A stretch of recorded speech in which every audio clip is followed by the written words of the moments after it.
राधे राधे दोस्तों।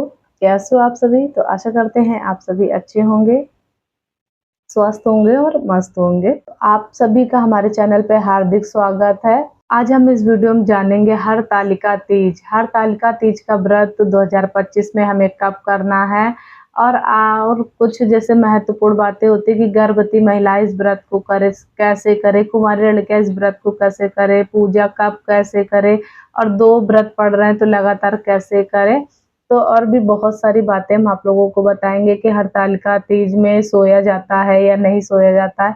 तो ऐसे महत्वपूर्ण बातें हम आप लोगों को बताएँगे आज के वीडियो में, तो इसलिए वीडियो को आप लोग पूरा देखिएगा, अंत तक देखिएगा। और व्रत पहली बार उठाएँ या नहीं उठाएँ, मायके से क्या-क्या आना चाहिए, तो आप लोग वीडियो को पूरा अंत तक देखिएगा। और न्यू है तो सब्सक्राइब कर दीजिएगा, लाइक कर दीजिएगा और बेल आइकन ज़रूर प्रेस कर दीजिएगा, जिससे फिर हमारा नोटिफ़िकेशन आप लोगों को मिलता रहे। तो वीडियो को पूरा देखिएगा आप। और अगर कोई भी आपको दुविधा है तो आप लोग कमेंट में ज़रूर पूछ सकते हैं। सबसे पहले हम आप लोगों को बताएँगे हरतालिका तीज का व्रत हमें कब करना है।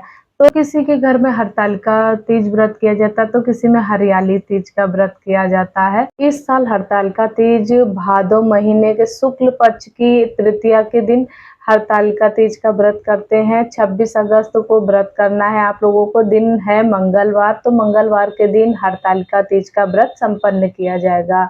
और शिव जी और माता पार्वती जी की इस व्रत में पूजा की जाती है।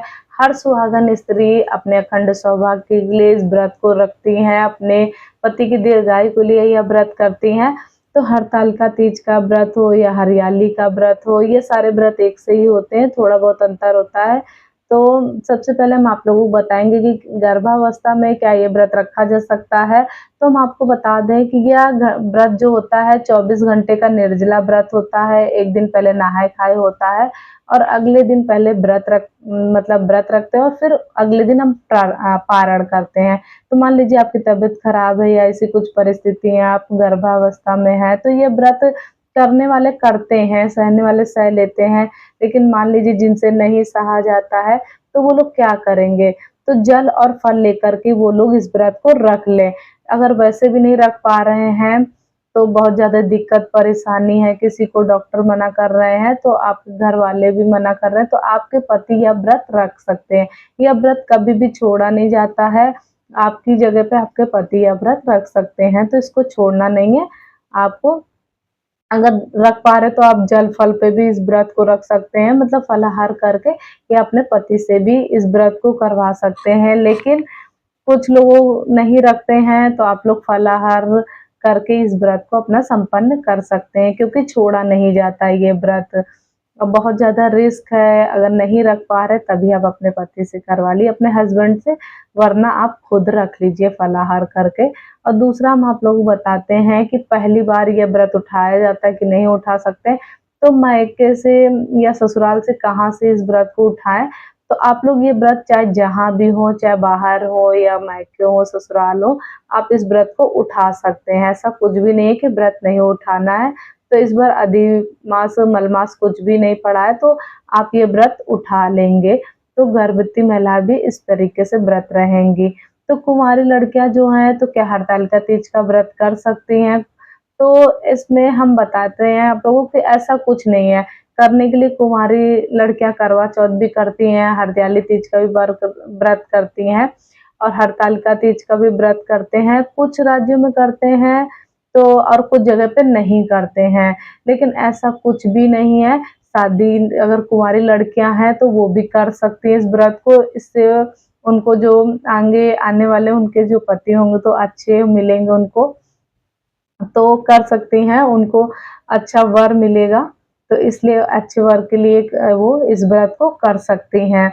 और जिनके यहाँ होता हो वही करें, और जिनके यहाँ नहीं करना है, मतलब नहीं होता है, तो वो लोग अपना शादी के बाद इस व्रत को उठा सकते हैं। वैसे ऐसा कुछ भी नहीं है, आप कुंवारी लड़कियाँ भी इस व्रत को उठा सकती हैं और शादीशुदा लड़कियाँ भी कर सकती हैं। नहीं कर रही तो मन्नत भी मान सकती हैं कि हमको अच्छा घर-वर मिलेगा, तो हम इस व्रत को उठाएँगे।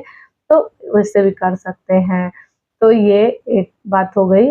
तो अगली बात हम बताते हैं आप लोगों के कि पूजा कब करते हैं। तो हरतालिका तीज की पूजा अधिकतर लोग शाम को करते हैं।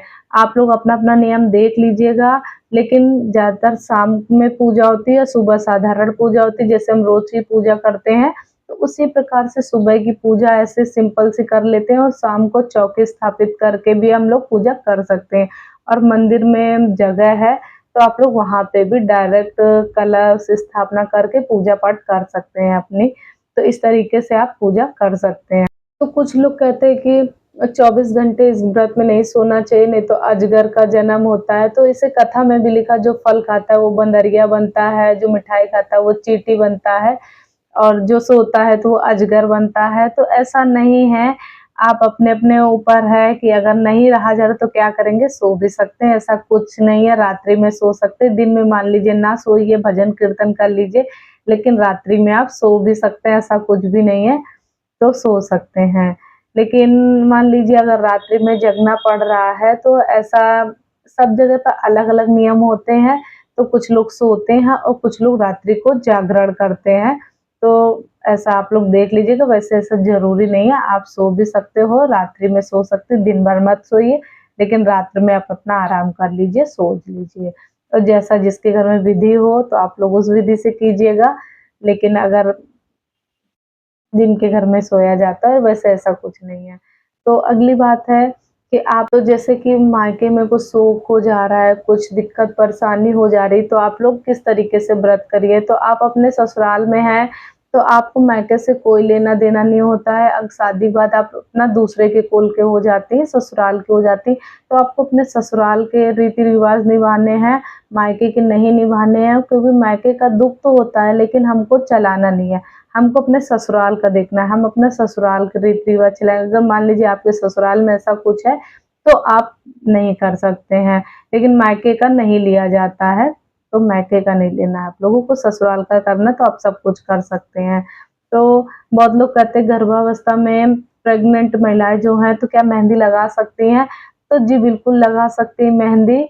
मेहंदी और प्रेगनेंसी से कोई लेना-देना नहीं होता है, बहुत से लोग नहीं लगाते हैं कि नहीं लगाई जाती, लेकिन ऐसा नहीं होता है। तो अगर दिक्कत परेशानी किसी को बार-बार हो रही तो वो लोग ना लगाएँ, क्योंकि मेहंदी से महक भी निकलती है। लेकिन मेहंदी एक सुहाग की निशानी होती है, तो आप लोग लगा लीजिएगा।